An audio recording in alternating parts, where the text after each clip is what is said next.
What's going on, guys, and welcome back to Forza Horizon 3, and today I'm going to be checking out the newest car pack for the game. This is the Mountain Dew car pack. It adds 7 new cars to the game. This is June 2017's car pack. It is not with the season pass. The season pass or the car pass has finished now. This is a standalone DLC with 7 new cars. We start off with the AMC Gremlin X. Now this is kind of the funny car of the pack, I would say. Most packs seem to have kind of a bit of a weird pack. I mean, we've had the Morgan three-wheeler, we've had things like that, and this is really, I would say, the funny car of this pack. It's a little kind of hot hatch. I wouldn't even say hot hatch, just like a hatchback. Really, apparently I can't speak English today. But it's a funny looking car, much like the AMC Pacer. A very funny looking car. It's actually quite fun to just throw around, even in D class when it's just stock. It's a pretty fun car to drive around. It's nice to see it here. Next up we have the Chevrolet Vega GT. This is a bit of an interesting car, really, because, well, actually it's not a very interesting car, should I say, because I don't know what this car is. I've never heard of it before. A Chevrolet Vega GT, I'm going to say Vega because that sounds more normal to me. It just doesn't really seem like a very interesting car. It's kind of a slightly smaller looking old Camaro, I suppose.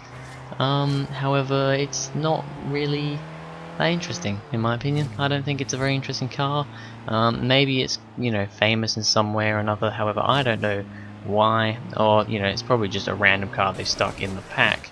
Next up, the Dodge Dart GT, very much the same way in my opinion. It's, once again, it's not particularly interesting.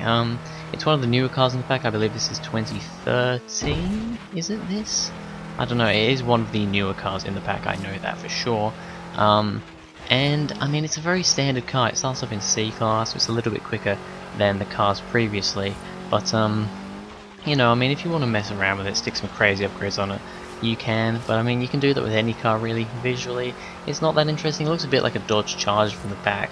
But then from everywhere else, it's just kind of a little kind of sedan. So yeah, it's not the most interesting thing in the world.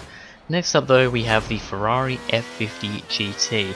Now, I always preferred the Ferrari F40 over the Ferrari F50. However, this car is actually really nice. It's really nice to drive, throwing it around the corners. And I mean, this track that I chose here was really good because it's quite a tight course in. It's kind of like a sprint, quite a tight, twisty sprint in some places. However, it does also have some nice straights, which means you can really put the power down. And I mean, this is really, it's a race car, really. It's only got one seat. It's a hell of a lot of fun. It has a lot of traction. It's just fun to throw around a course. Although you won't be able to upgrade it very much, I think it's a fun car to just mess around with. Next up, we have the Holden FX sedan. Definitely the slowest car in the pack. Yeah, I took this to Blizzard Mountain and it was a little slow. I will be honest, it was rather dreary. Once again in D class, I actually think this is right at the bottom of D class at 100, as low down as you can go. It's not the most interesting car, I will be honest. However, once again, you stick some upgrades on it, it would be pretty interesting. I might do a Blizzard Mountain Descent video on this, I'm not sure. But yeah, I mean, it's another Holden. They always add Holdens and Fords every time. It's not that interesting, really. Next up, we have the Lotus 311. Now, I know what the Lotus 211 is. Didn't know there was a Lotus 311. Kind of reminds me of the Lotus Exige, I think.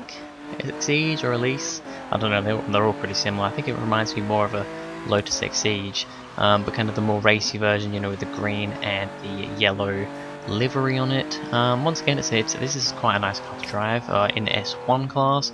Took it around a Hot Wheels circuit.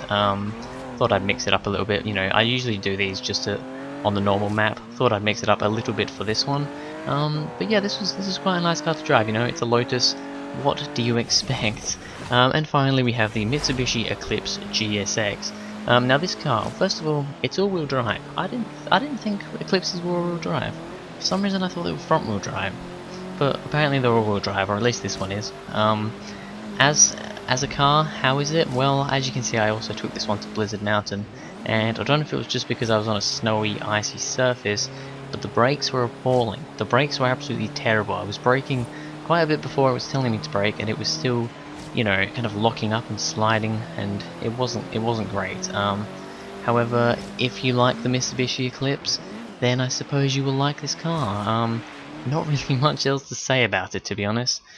So that is the Mountain Dew car pack for Forza Horizon 3. I will be honest, quite a disappointing pack. Not really much interesting in here. I mean, I like the Ferrari F50, the Lotus 311's pretty cool. The Gremlin's just kind of a little funny car. However, I don't really care for the Chevrolet, the Dodge Dart, the Holden. I don't really care for the Mitsubishi either. I mean, although it's quite an iconic car for, like, you know, Need for Speed Underground and stuff, I remember that car a lot, it isn't that interesting.